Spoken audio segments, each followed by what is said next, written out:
Hello, my name is Athena, and I am an 8th grade D-Now student. Today we will be listening to Miss Eades. Will you pray with me? Dear Lord, thank you for this week, and I hope that Mrs. Eades really does help us understand the message she gives us, and just thank you. Amen.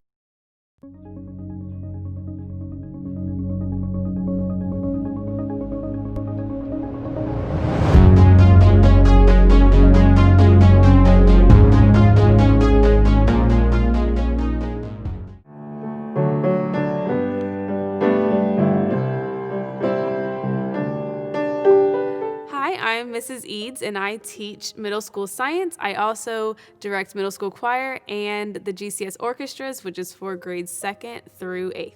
So, growing up, my mom directed a choir for our church, a youth choir. And so I always grew up attending rehearsals with my mom and hearing her love of music, and my abuela, her mother, her love of music also passing down.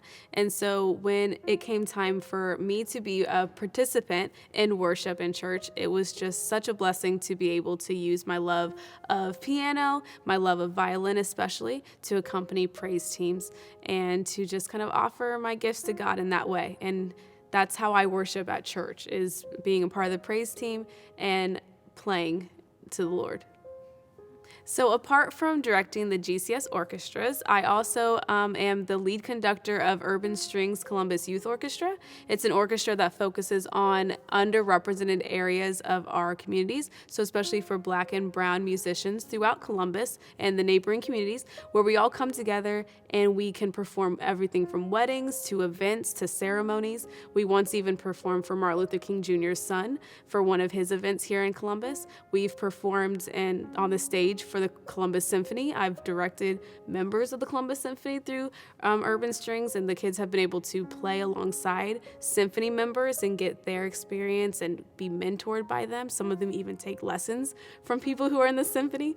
So it's just been such a blessing to be able to work in my community in that way. It opens so many doors. I meet so many people that I never would have met before. And it's nice also because some of our GCS students are also a part of Urban Strings, and so I get to share both worlds with them. So growing up, when I was a kid, I was the only Black kid. Me and my sister were the only Black kids I knew that played violin at all. And then eventually Bethany went on to play violin and cello. I went on to play violin and viola, and we were still the only Black kids we knew who played those instruments. And especially that feeling of wanting a community is part of the reason why when I got approached to help out with Urban Strings, I was actually, I think, a sophomore at Capital University. And they approached me to just do a little mentor Saturday for a local orchestra group of a few kids. It was back in their early days.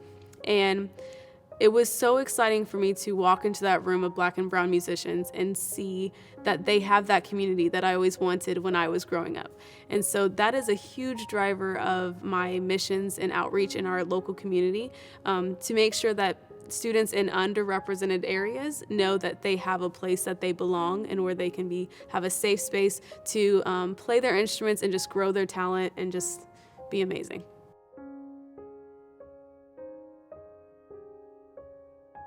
So my favorite verse is Jeremiah 29:11. For I know the plans I have for you, declares the Lord, plans to prosper you and not to harm you, plans to give you hope and a future.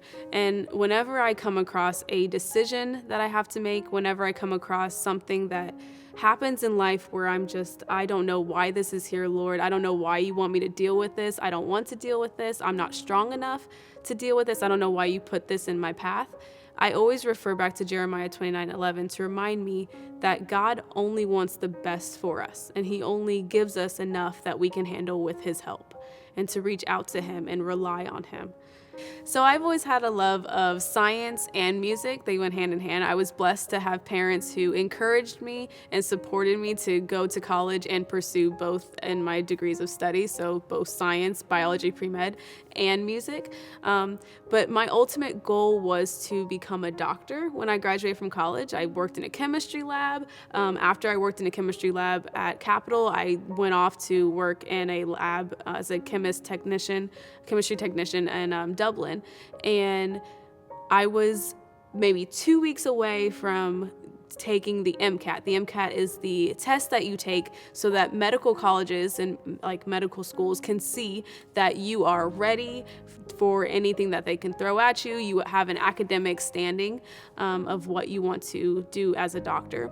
And I was 2 weeks away. I had already paid my $200 to take this test. And I felt such a clear voice from God saying, I want you to take your love of science and I want you to teach. And I had never really considered that. My abuela was a Spanish professor. My mom, Senora Danielle, is your Spanish teacher. So teaching had always run in the family. I know it was in my blood, but I never considered that for myself as one of my strengths and one of my gifts. But I felt so strongly God's voice saying, this is the direction I want you to take.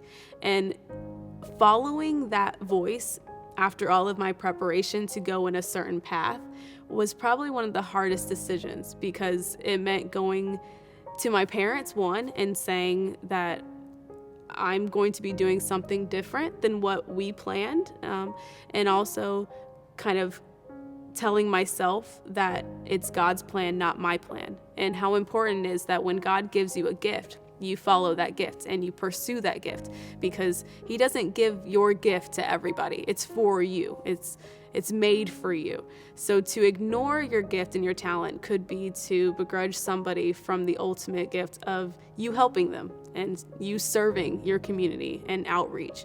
So if God gave you something, use it.